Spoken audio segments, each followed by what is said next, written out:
대학에서 사회복지학을 전공한 저는 졸업에 즈음하여 사회복지사와 목회자의 길을 두고 진지하게 고민을 하고 있었습니다. 고심 끝에 사역자의 길에 대한 분명한 확신이 없었던 저는 졸업 후 제가 살던 지역에 처음으로 세워진 종합사회복지관에 취업을 했었는데, 제가 그 복지관에서 근무한 기간은 딱 일주일이었습니다. 사회복지사로서 형편이 어려운 분들을 위해 기업을 스폰서로 유치하고 클라이언트들을 봉사자와 연결해 주며 심리적 서비스도 제공할 수 있겠지만, 이분들에게 더 시급한 것은 영원한 사망에서 건짐을 받고 영생을 얻게 하는 복음이 아닌가. 얼마의 물질과 약간의 심리적 위안으로 이분들의 삶이 잠시나마 나아질 수 있겠지만 결국 영원한 심판에 떨어지는 것이 아닌가 하는 생각들이 복지사로 일하는 일주일 내내 제 마음속을 떠나지 않았기 때문입니다. 그래서 저는 죄송한 마음을 담아 복지관에 사직서를 냈고, 그때가 2월 말경이었기 때문에 신학교 추가 전형으로 서류를 넣고 개강 하루 전날에 올라가서 면접을 보고 신학교를 다닐 수 있었습니다. 성경은 타락전 인간은 하나님의 형상으로 창조되어 하나님께서 마련해 놓으신 에덴 동산의 가장 완벽했던 최고의 복지를 원 없이 누릴 수 있었던 복되고 영광스러운 존재였다라고 진술합니다. 그러나 인간이 죄를 범하여 타락함으로 에덴 동산에서의 모든 복지 혜택들을 박탈당했고, 죄의 싹신 사망과 그 사망의 전조로서 생의 모든 고통을 받아야만 존재로 전락하고 말았습니다. 그러므로 인간 존재의 가장 치명적이고 실제적인 죄 문제를 빼놓고는 그 어떤 복지 서비스나 프로그램도 인간에게 진정한 복지를 제공해 주지는 못할 것입니다. 이런 관점에서 볼 때 기독교 사회복지란 사회의 변혁이나 사회적 약자들의 인권 확보가 우선이 아니라 죄인들의 구원이 그 초점이 되어야 합니다. 만약 기독교 사회복지가 인간의 죄에 대한 이해가 없고 죄인의 영혼 구원을 그 목적으로 하지 않는다면 그것은 일반 사회복지 혹은 사회봉사와 다르지 않을 것입니다.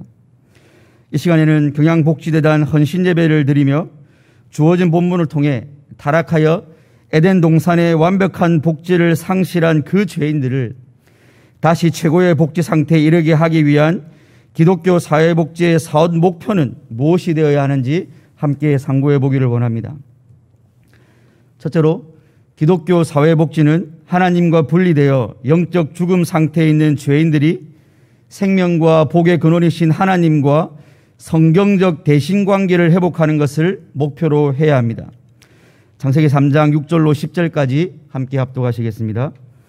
여자가 그 나무를 본즉 먹음직도 하고 보암직도 하고 지혜롭게 할 만큼 탐스럽기도 한 나무인지라.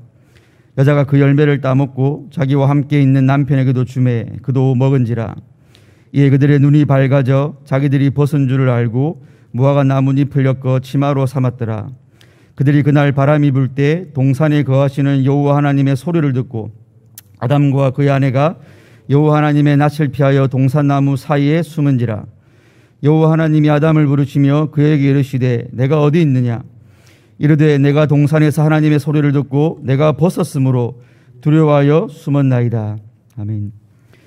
하나님께서 사람에게 베풀으신 에덴의 복지는 수혜자인 사람뿐만 아니라 시혜자이신 하나님께도 큰 기쁨이자 만족이었습니다. 그런데 마귀는 최고의 복지 상태에 있던 인간을 가장 밑바닥의 지옥으로 끌어내리기 위해서 여자를 찾아가 하나님의 선하심과 그분의 말씀의 권위를 의심케 하여 하나님을 향한 인간의 신뢰감에 균열을 일으켰고, 인간이 하나님과 같이 될 수 있다며 그녀를 충동질하였습니다. 결국 마귀의 유혹에 속아 넘어간 사람은 여호와께서 금하신 열매를 따먹고 인류 최초의 범죄를 저질렀습니다. 타락 이후 죄인들이 보인 최초의 반응은 그들의 눈이 밝아져 자기들이 벗은 줄을 알고 무화과 나뭇잎을 엮어 치마로 삼은 것이었습니다. 그들이 무죄 상태에서 의로움과 순전함을 소유하고 있을 때는 벌거벗었으나 부끄러워하지 않았지만, 이제 타락하여 불의한 상태의 아담과 하와는 죄책과 오염에 빠진 자신들의 모습에 수치심을 느끼게 된 것입니다. 하지만 수치심이 전부가 아니었습니다. 타락한 아담과 하와가 타락 전에는 전혀 느껴보지 못했던 또 다른 감정은 바로 하나님을 향한 두려움이었습니다. 8절에서 그들이 그날 바람이 불 때 동산에 거니시는 여호와 하나님의 소리를 듣고 아담과 그의 아내가 여호와 하나님의 낯을 피하여 동산 나무 사이에 숨었다라고 했습니다.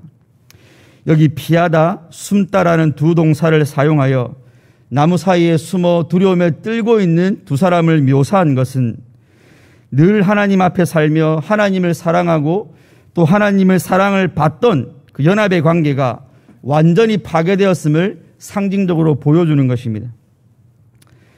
피조물에 대한 창조기사 가운데 사람의 창조기사에서만 볼 수 있는 두 가지 특별한 내용은 오직 사람에게만 생기를 불어넣어 생명이 되게 하셨고 오직 사람만 하나님의 형상대로 지으셨다는 것입니다.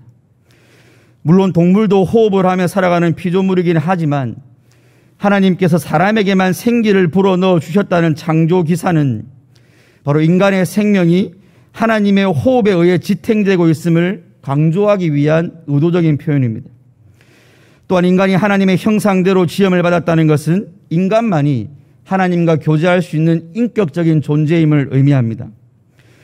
그러므로 인간 창조기사는 인간의 살아있음에 있어서 하나님께서 얼마나 절대적인 존재이시며 또 하나님께서 인간과 교제하기를 얼마나 원하셨는가를 잘 보여줍니다. 그런데 그렇게 지음받은 인간이 타락하여 하나님과 분리되었다는 것은 이제 인간은 살았으나 곧 죽은 존재가 되었음을 의미합니다. 그래서 사도 바울도 비록 인생들이 육신적으로 호흡을 하며 기동을 하고 있다 해도 죄와 허물로 이미 죽은 자들이다라고 단언한 것입니다. 이처럼 하나님과 분리되어 이미 영적 죽음 상태에 있는 죄인들이지만 아직 육신의 죽음에 이르지 않은 자들이 마치 좀비처럼 세상을 활보하고 다니는 것입니다.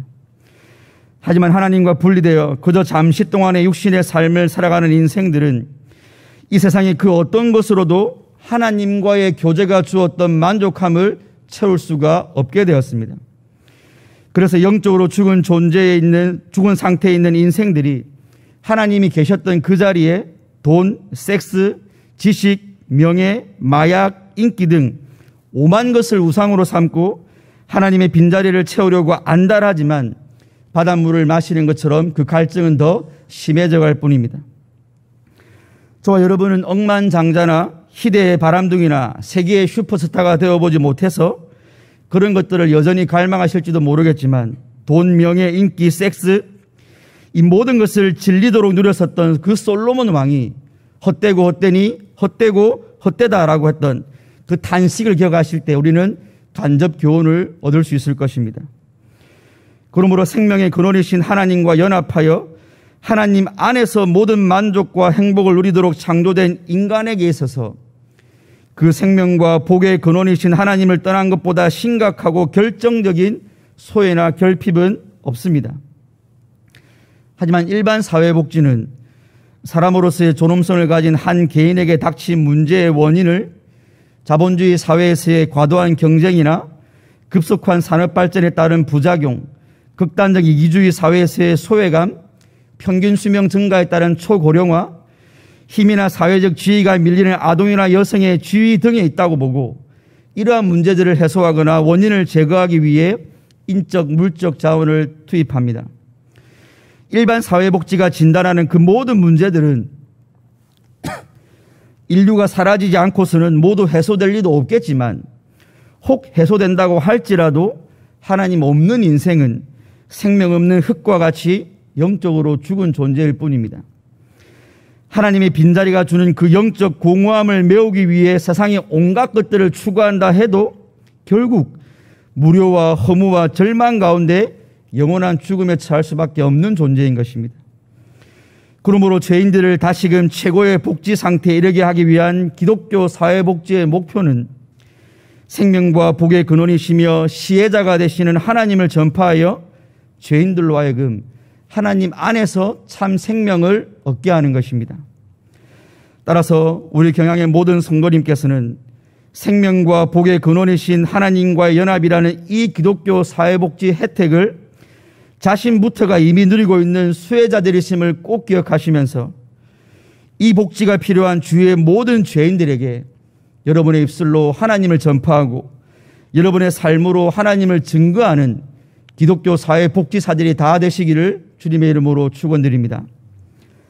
둘째로 기독교 사회복지는 타락으로 인하여 만인에 대한 투쟁 상태에 있는 죄인들이 성경적 대인관계를 회복하는 것을 목표로 해야 합니다. 함께 11절로 13절까지 합독하시겠습니다. 이르시되 누가 너의 벗었음을 내게 알렸느냐? 내가 내게 먹지 말라 명한 그 나무 열매를 내가 먹었느냐? 아담이 이르되 하나님이 주셔서 나와 함께 있게 하신 여자 그가 그 나무 열매를 내게 주므로 내가 먹었나이다. 여호와 하나님이 여자에게 이르시되 내가 어찌하여 이렇게 하였느냐? 뱀이 나를 깨므로 내가 먹었나이다. 아멘. 하나님께서는 아담아 내가 어디 있느냐는 질문을 통해 죄를 범한 아담을 호출하시고 범죄 사실에 대해 자백할 수 있는 기회를 주셨습니다. 하지만 아담은 자신이 저지른 범죄에 대해 솔직하게 시인하기보다는 내가 벗었으므로 두려워하여 숨었습니다 라고 두려움으로 하나님을 피하여 숨어있는 자신의 상태에 대해서만 설명했습니다. 그러자 하나님께서는 아담으로 하여금 범죄 사실에 대해 더욱 소상히 자백할 수 있도록 누가 너의 벗었음을 내게 알렸느냐와 내가 내게 먹지 말라 명한 그 나무 열매를 내가 먹었느냐라고 두 가지의 추가 질문을 하셨습니다. 이 아담은 그 나무 열매를 먹은 것에 대해서는 일부 시인했지만 하나님이 주셔서 나와 함께 있게 하신 그 여자가 내게 주므로라고 하여 그 열매를 먹은 책임을 하나님과 하나님께서 주신 여자에게 전가하였습니다.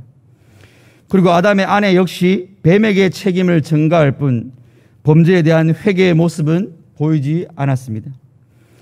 앞에서도 이미 살펴보았지만 창조 시에 하나님께서 인간에게 행하신 특별한 섭리는 인간만을 하나님의 형상대로 창조하신 것이었습니다. 하나님의 형상을 소유한 사람만 하나님을 예배하고 하나님과 교제할 수 있습니다. 이 하나님의 형상은 이처럼 바른 대신관계를 맺게 해줄 뿐만 아니라 수평적으로는 바른 대인관계를 맺게 해주는 것이었습니다. 사람이 하나님의 형상으로 창조된 것의 대인관계적인 측면은 인간은 고립된 존재가 아니라 타인과의 교제가 필요한 존재라는 것입니다. 즉 하나님께서는 하나님의 형상대로 사람을 창조하심으로써 하나님 사랑뿐만 아니라 이웃 사랑까지도 이미 온전히 실천할 수 있는 존재로 창조하셨던 것입니다. 그런데 인간의 타락으로 말미암아 대신관계뿐만 아니라 하나님이 의도하셨던 대인관계 역시 파괴되었습니다. 저와 여러분이 현실의 삶 속에서 뼈저리게 경험하고 계신 바대로 타락하여 하나님의 형상의 구조적인 측면은 남아있지만 하나님의 형상의 기능을 상실한 죄인들 속에는 무책임, 비겁, 거짓말, 질투, 증오를 비롯한 모든 악한 것들이 가득하여 서로에 대한 공격성을 드러내며 끊임없는 투쟁 상태에 있습니다. 사랑의 원리는 힘의 원리로 대체되었고 그 힘의 원리 아래서 더 가지고 더 세고 더 아름답고 더 멋진 자들은 강한 자로 군림합니다. 반면에 못 가지고 약하고 추한 자들을 약한 자로 규정하고서는 강한 자들이 약한 자들을 위해 군림하며 그들을 압제해버립니다. 타락한 인류의 역사에서 사람끼리의 투쟁은 항상 존재했고 그 투쟁에서 승리한 강한 자들은 더 난폭해지고 더욱 막강해졌으며 그 투쟁에서 패배한 약한 자들의 수치심과 강박감과 우울감도 역시 더 깊어졌습니다. 사람이 열심히 공부하고 열심히 일하는 것도 본질적으로는 이 세상에서 약한 자가 아니라 강한 자로 살고 싶은 욕구 때문입니다. 남들보다 더 똑똑해지고 남들보다 더 많은 부를 얻고 남들보다 더 큰 능력을 소유하면 결국 그런 것들이 나의 힘이 되고 권력이 되어서 남들이 나 자신을 함부로 대하지 못하기 때문입니다. 이런 투쟁의 현장 속에서 우리는 어릴 적부터 강자가 되도록 교육받고 세상에 나와서는 강자가 가진 힘의 파괴력을 확인하면서 자신도 강자가 되기 위해 고단한 생을 살아가고 그럼에도 자신의 현실이 약자일 때 절망하고 낙심합니다. 이번 생은 망했다의 줄임말인 이생망은 약자들의 좌절을 극단적으로 보여주는 시대의 속어입니다. 그런데 일반 사회복지는 이런 투쟁에서 비롯된 여러 사회적 문제 해결을 위해서 강한 자의 것을 빼앗아 약한 자들에게 주는 방식으로, 혹은 약한 자도 강한 자가 될 수 있다는 희망을 주는 방식으로 문제를 해결하려고 합니다. 하지만 이러한 투쟁은 죄로 인한 타락에서 비롯되었으므로 죄 문제가 해결되지 않는 이상 이 투쟁은 결코 사라지지 않을 것입니다. 따라서 하나님의 형상이 크게 손상된 죄인들이 하나님의 형상을 회복하여 자신과 동일하게 하나님의 형상으로 창조된 타인을 사랑할 수 있게 되는 것이 진정한 해결책입니다. 이웃을 경쟁 상대가 아니라 사랑하고 섬겨야 할 대상으로 여기게끔 해주는 하나님의 형상이 회복된 자들만이 남을 밟아 이기려는 강함을 추구하지 않고, 또한 자신이 약하다고 해서 절망하지도 않으면서 내 옆에 있는 타인을 사랑하고 섬기는 삶을 살아갈 수 있을 것입니다. 하나님의 형상이 회복되어 자발적인 마음으로 자신의 가진 것을 타인을 위해 베풀어 줄 수 있고, 아파하는 자들과 함께 아파하고 기뻐하는 자들과 함께 기뻐하면서 내 이웃을 내 몸같이 사랑하는 말씀에 온전히 순종할 때 이 투쟁의 관계는 종식되고 진정한 사랑의 관계로 회복될 것입니다. 그러므로 하나님의 형상이신 예수 그리스도 안에서 하나님의 형상으로 회복된 그리스도인들은 박의 정신에서 나온 인간적인 사랑이 아니라 하나님 사랑에서 나온 이웃 사랑을 실천하며 살아가야 합니다. 왜냐하면 기독교 사회복지사들인 그리스도인들의 이웃 사랑은 자신이 하나님의 형상대로 회복되었음을 입증하는 삶의 열매이자 자신 안에 하나님 사랑이 있음을 증명하는 행위이기 때문입니다. 만인에 대한 투쟁 상태에 있는 타락한 죄인들의 실상이 더욱 선명하게 나타나는 이 시대에 하나님 사랑에서 기인한 이웃 사랑을 실천하심으로써 자신 안에 회복된 하나님의 형상을 증명해 보이는 경향의 성도님들 되시기를 주님의 이름으로 축원드립니다. 셋째로, 기독교 사회복지는 형벌에 처한 삶과 저주를 받은 삶의 터전으로 인하여 고통받고 절망하는 죄인들이 예수 그리스도께 모든 소망을 두는 것을 목표로 해야 합니다.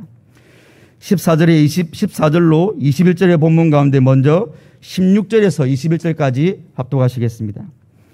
또 여자에게 이르시되 내가 내게 임신하는 고통을 크게 더하리니 내가 수고하고 자식을 낳을 것이며 너는 남편을 원하고 남편은 너를 다스릴 것이니라 하시고, 아담에게 이르시되 내가 내 아내의 말을 듣고 내가 내게 먹지 말라 나무의 열매를 먹었은즉 땅은 너로 말미암아 저주를 받고 너는 내 평생에 수고하여야 그 소산을 먹으리라.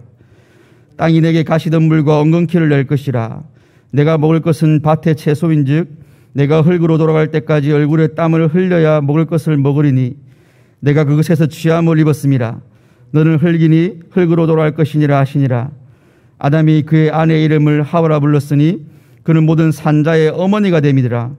여호와 하나님이 아담과 그의 아내를 위하여 가죽옷을 지어 입히시니라. 아멘. 공의의 하나님께서는 죄를 범한 아담과 하와에게 형벌을 내리셨습니다.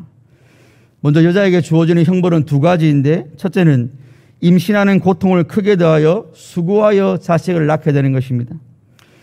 출산은 생육하고 번성하여 땅에 충만하라는 하나님의 창조 명령을 성취하는 수단이자 그 자체로 축복이었습니다.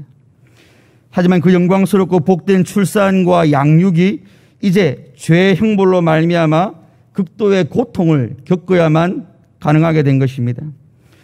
둘째 형벌은 아내가 남편을 원하지만 도리어 남편의 다스림을 받는 형벌이었습니다. 여기서 아내가 남편을 원한다는 것이 무엇을 의미하는지 해석이 분분하지만 다음에 이어지는 남편은 너를 다스릴 것이라는 구절과 평행을 이루는 점을 감안해 볼 때 여자가 남자를 지배하려는 욕망에 사로잡힌 상태를 의미합니다. 즉 아내는 남편에 대한 지배욕으로 남편 위에 군림하고 남편을 통제하려 하겠지만 도리어 남편이 아내를 다스리게 될 것이라는 의미입니다. 이렇듯 인류 최초의 부부가 소유했던 사랑의 법칙은 죄인인 아내의 지배 욕망으로 인해 투쟁으로 대체되었고, 평등한 관계에서 유지되던 남녀 사이의 창조 질서는 죄인인 남편이 아내 위에 군림하려는 독재와 지배로 대체되고 말았습니다. 이어서 하나님께서는 언약의 대표였던 아담에게도 형벌을 내리셨습니다. 여자의 형벌이 하나님께서 부여하신 사명과 관련된 것이었던 것처럼 남자에게 내려진 형벌 역시 땅을 정복하고 경작하는 그의 사명과 관련된 것이었습니다. 16절에서 여자가 겪는 해산의 고통에 사용된 히브리 단어가 17절에 남자가 평생에 그 소산을 먹기 위하여 수고하여야 한다는 표현에서 동일하게 사용되었습니다. 이전에는 풍성한 과실과 좋은 식물을 내어주던 땅이 18절에 기록된 대로 가시덤불과 엉겅퀴를 함께 생산하므로 남자의 노동 환경이 아주 척박해졌고, 이로 인해 19절에서 얼굴에 땀을 흘려야 먹을 수 있다고 하신 것처럼 이제 생존을 위한 고된 노동이 일상이 되었습니다. 노동을 통해 힘겹게 생존해 나가는 이 수고와 고통은 한 개인의 평생토록, 그리고 인류가 존재하는 마지막 순간까지 절대 끊이지 않을 생의 고통이 되었습니다. 오직 흙으로 돌아갈 때까지, 즉 죽음으로서만 노동의 고통과 수고를 멈출 수 있게 된 것입니다. 하지만 노동의 수고와 고통을 멈추게 할 그 죽음이 진정한 해방이 될 수 없는 것은 죄로 타락한 인간에게 죽음이란 이 현세의 일시적이고 부분적인 형벌과는 비교차 할 수 없는 최종적인 영원한 지옥 형벌로 들어가는 과정이기 때문입니다. 공의로운 재판장이신 하나님께서 인간을 향하여 이상과 같은 형벌을 선언하셨다면 다리가 후들거리고 심장이 요동치고 얼굴은 사색이 되어 화로다 나여 망하게 되었더라고 탄식하는 것이 정상적인 반응일 것입니다. 그런데 놀랍게도 하나님으로부터 형벌을 선고받은 아담의 제일 첫 반응은 아담이 그의 아내의 이름을 하와라 불렀으니 그는 모든 산자의 어머니가 됨이라는 성경의 기록대로 자신의 아내에게 이름을 지어주는 행위였습니다. 이전까지는 돕는 배필, 여자, 아내로만 불리던 그녀에게 생명을 주는 자 혹은 어머니라는 의미의 하와라는 이름을 지어준 것입니다. 그녀 역시 죽음의 형벌 아래에 있었고 아직 둘 사이에 그 어떤 자녀도 없었습니다. 하지만 아담은 왜 그녀에게 생명을 주는 어머니라는 의미의 이름을 지어준 것일까요? 우리는 이 질문에 대한 해답을 하나님께서 뱀을 저주하면서 약속하신 여자의 후손에 대한 아담의 믿음에서 기인한 것이라고 밖에 달리 설명할 수가 없습니다. 함께 본문 14절과 15절을 합독하시겠습니다. 여호와 하나님이 뱀에게 이르시되 네가 이렇게 하였으니 내가 모든 가축과 들의 모든 짐승보다 더욱 저주를 받아 배로 다니고 살아있는 동안 흙을 먹을지니라. 내가 너로 여자와 원수가 되게 하고 내 후손도 여자의 후손과 원수가 되게 하리니 여자의 후손은 내 머리를 상하게 할 것이요 너는 그의 발꿈치를 상하게 할 것이니라 하시고. 아멘. 원수의 복음으로도 잘 알려진 이 구조를 통해 하나님께서는 여자의 후손에게서 마귀의 세력을 완전히 정복할 자가 나타날 것을 선언하셨습니다. 그러므로 사람과 자연에 내린 형벌과 저주의 선고를 들었음에도 불구하고 아담이 자신의 아내의 이름을 생명이라는 소망 가득한 이름으로 지은 것은 하나님께서 약속하신 여자의 후손에 대한 믿음이 아담에게 있었기 때문입니다. 원시복음에서 약속하신 여자의 후손이 누구인가에 대해서는 갈라디아 4장 4절에 때가 참에 하나님이 그 아들을 보내사 여자에게서 나게 하신 그분, 그리고 갈라디아서 3장 16절에서 약속의 씨로 소개되신 바로 예수 그리스도 그분이십니다. 아담의 이 소망이 결코 헛되지 않다는 것은 무화과 나뭇잎으로 자신들의 수치를 가리고 있던 죄인들을 위해 하나님께서 친히 가죽옷을 지어 입혀주시는 것으로 응답해 주셨음을 볼 때 알 수 있습니다.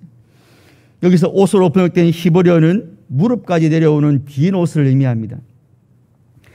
인간이 느낀 수치가 범죄로 인한 불의함에서 비롯되었다는 점, 인간 스스로 가릴 수 없는 그 수치를 가려주시기 위해서 하나님이 친히 가죽옷을 준비해 주셨다는 점, 그리고 가죽옷을 얻기 위해서 짐승이 피를 흘려야 하는 이 모든 점을 고려할 때 가죽옷은 바로 예수 그리스도의 사역에 대한 예표입니다. 정신과 의사인 토마스 홈즈와 리처드 라에는 스트레스성 사건이 질병을 유발할 수 있는지 여부를 증명하기 위해 5,000명 이상의 의료 환자의 의료 기록을 조사했습니다. 이들은 대표적 스트레스 상황 43가지를 뽑은 다음에 환자들에게 발병 전 2년 동안 경험한 사건이 있는지 물어보았습니다. 그리고 그 조사 결과를 토대로 홈즈와 라에의 스트레스 척도로 잘 알려진 등급표를 발표했습니다. 이 표에 따르면 배우자의 죽음과 죽음의 위협이 100점으로 가장 큰 스트레스를 유발하였고, 그 뒤를 이어 이혼, 별거와 같이 부부 생활과 관련된 지표들이 각각 73점, 65점의 스트레스 강도를 보였습니다. 그리고 죽음, 결혼의 뒤를 이어 세 번째로 높은 스트레스를 주는 상황은 해고나 실직으로 그 강도는 47점으로 나타났습니다. 홈즈와 라이가 발표한 이 스트레스 등급표는 하나님께서 타락한 인간에게 선고하신 형벌들인 죽음과 결혼 생활과 먹고 사는 문제가 사람에게 가장 강한 스트레스를 유발한다는 사실을 아주 잘 보여주고 있습니다. 홈즈와 라이의 스트레스 등급표를 참고하여 여러분의 삶을 평가했을 때 여러분의 삶의 고통은 몇 점으로 나오겠습니까? 먹고 사는 문제에는 해고, 실직, 은퇴, 부채, 부도, 직장 내 갈등, 업무의 부담 등이 포함될 텐데, 코로나로 인한 장기간의 불경기는 우리의 먹고 사는 문제에 큰 고통을 안겨주고 있습니다. 결혼 생활의 문제에는 결혼식, 이혼, 임신, 성생활, 배우자와의 불화, 시집 혹은 처가 식구와의 갈등, 자녀 양육의 상황이 있을 텐데, 여러분들이 각종 보도자료를 통해 보고 들으시는 대로 가족 간 폭력과 학대, 유기, 불화, 간음, 그리고 심지어 살인 등은 이제 그 심각성이 무뎌질 정도로 사소한 일들이 되고 있습니다. 어디 이런 것들 뿐이겠습니까? 우리가 살아가는 이 세상에는 범죄와 사고와 전쟁의 위협이 늘 도사리고 있고, 누군가에게 사기를 당할 수도 있으며 태풍, 홍수, 지진, 기근, 화산과 같은 자연재난들도 있고, 코로나19처럼 인류의 생존을 위협하는 바이러스도 우리 곁에 늘 공존하고 있으며, 불치병과 난치병과 희귀병도 있습니다. 그리고 이 모든 생의 고난과 괴로움은 결국 죽음으로 향하는데, 사람마다 겪는 생의 고난과 고통의 양상과 정도는 다 다르겠지만 이 죽음의 형벌은 모든 죄인에게 그 어떤 예외나 차별이 없이 임하고 있습니다. 게다가 죽음은 이 생에서 당하는 고통을 종식시키고 쉼을 주는 것이 아니라 이 생에서 당했던 고통과는 비교할 수도 없는 영원한 심판으로 가는 관문으로서의 죽음이기에 인생은 결국 절망 가운데서 허덕이다가 궁극적인 절망의 나락으로 떨어지고 마는 것입니다. 사도 바울은 타락한 인생들의 이와 같은 비참함에 대해 그때 너희는 세상에서 소망이 없고 하나님이 없는 자들이었다라고 하였습니다. 그런데 자비와 긍휼이 많으신 하나님께서는 인간이 그런 고통과 절망 가운데 멸망당하지 않도록 예수 그리스도를 보내주셨습니다. 예수님께서 인간이 당해야 할 모든 절망과 고통의 극치를 친히 체휼하셨고 하나님의 공의로운 심판을 홀로 감당하심으로 모든 죄인들의 소망이 되어주셨습니다. 그래서 사도 바울은 우리 구주 하나님과 우리 소망이신 예수 그리스도라고 하였고, 이 비밀은 너희 안에 계신 그리스도신이 곧 영광의 소망이시다라고 선언했던 것입니다. 먹고 사는 문제로 고통받고 절망 가운데 있는 자들에게 그들의 육신의 필요를 채우시며 나아가 영생의 뜻까지 주시는 바로 이 예수 그리스도가 유일한 소망이 되십니다. 가정의 문제로 고통받고 절망 가운데 있는 자들에게 남편으로 하여금 아내를 진정 사랑하게 하며 아내로 하여금 남편에게 자발적으로 순종하게 하며 부모로 하여금 자녀들을 오래 참고 사랑으로 훈육하게 하며 자녀들로 하여금 부모에게 복종케 하는 것은 오직 예수 그리스도의 복음뿐입니다. 질병과 고독함과 전쟁과 자연의 재난과 같은 사망에 쏘는 것들에 의해 그 고통을 도저히 참을 수 없어 스스로 생을 끊고 싶은 자들에게도 사망을 패하시고 복음으로써 생명과 썩지 않으실 것을 드러내신 그 예수 그리스도, 그 영혼을 사망에서 그 눈을 눈물에서 그 발을 넘어짐에서 건지시는 예수 그리스도만이 우리의 유일한 소망이십니다. 바로 이 예수 그리스도께 생애의 모든 소망을 두는 자만이 타락한 인생에서 고통을 주며 절망하게 만드는 환난과 곤고와 기근과 적신과 위험과 칼과 그리고 사망까지도 넉넉하게 이길 수 있는 것입니다. 그러므로 기독교 사회복지사인 그리스도인들은 우리가 가진 이 소망에 관한 이유를 묻는 자들에게 항상 대답할 것을 예비하여 나 자신을 이 모든 생의 공고함과 절망에서 건져주신 그 예수 그리스도를 자랑하고 증거하여야 합니다. 바라기는 고통과 절망 가운데서 신음하며 죽어가는 여러분 주위에 있는 첫 번째 아담의 후손들에게 둘째 아담이신 예수 그리스도가 주시는 이 소망을 전파하심으로 기독교 사회복지사의 사명을 잘 감당하시는 성도님들 되시기를 주님의 이름으로 축원드립니다. 사랑하는 경양의 성도 여러분, 그리고 경양복지대단 직원 여러분, 사회사업의 성격을 가진 일반 사회복지는 물질적, 심리적 안녕 상태를 통한 인간의 존엄성 확보를 그 목적으로 하지만 하나님의 사업으로서의 기독교 사회복지는 하나님의 형상 회복을 통해 죄인들이 구원받고 하나님께 영광 돌리게 하는 것이 바로 그 궁극적인 목적입니다. 이때 기독교 사회복지의 이 궁극적인 목적이 달성되기 위해서는 먼저 하나님과 분리된 인간이 하나님과 바른 대신관계를 회복하고 서로 적대적 관계에 있는 인간이 바른 대인관계를 회복해야 하며 절망과 고통 가운데 있는 인간이 오직 예수 그리스도께 모든 소망을 두는 목표 달성이 선행되어야만 합니다. 그렇다면 기독교 사회복지 사업을 실천하는 그리스도인들은 과연 어떤 동력에 의해서 이 목표 성취를 위해 자신을 헌신할 수 있겠습니까? 그것은 바로 하나님 사랑에서 나오는 이웃 사랑입니다. 일반 사회복지의 동력이 박애 정신에서 비롯된 것이라면 기독교 사회복지의 동력은 하나님 사랑에서 격발되어 나오는 이웃 사랑의 실천인 것입니다.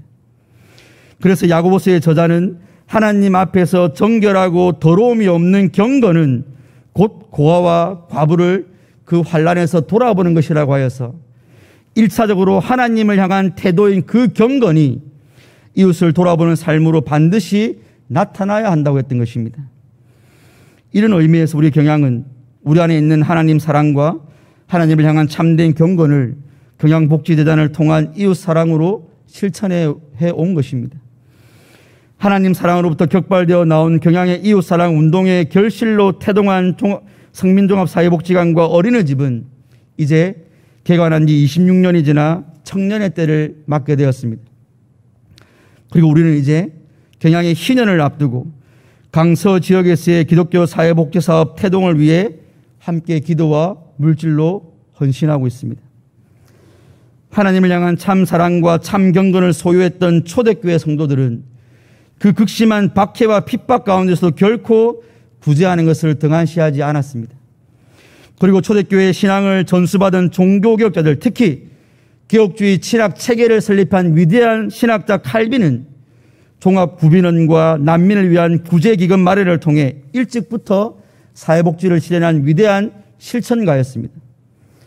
뿐만 아니라 조선의 보냄을 받았던 언더우드, 아펜젤러, 알렌, 스크랜턴 부인 등 초기 선교사들 역시 의료와 교육복지를 실천하였던 것처럼 하나님을 향한 참 사랑과 참 경건을 소유한 우리 경양교회도 기독교 사회복지 사업을 지속적으로 펼쳐가고 있다는 사실에 성도님들은 자부심을 가지셔야 합니다. 그리고 나아가 성도님들 개개인이 기독교 사회복지 사업을 실천하는 기독교 사회복지사라는 정체성을 늘 인식하시면서 더 많은 죄인들이 성경적 복지의 혜택을 누릴 수 있도록 내게 주신 기독교 사회복지사의 사명을 잘 감당해야 할 것입니다. 먹고 죽는 떡이 아니라 먹고 죽지 아니하는 영생의 떡을 주며 공고한 인생을 그저 잠시 더 연장시켜주는 정도의 복지가 아니라 인생을 공고하게 만드는 죄 문제를 근본적으로 해결해주는 이 기독교 사회복지를 한숨 가시며 죽음 없는 날의 소망을 이 땅의 복지를 통해 이루려고 하는 불쌍하고 어리석은 죄인들을 향해 날마다 실천하는 경양의 성도님과 경양복지대단이 되기를 주님의 이름으로 축원합니다.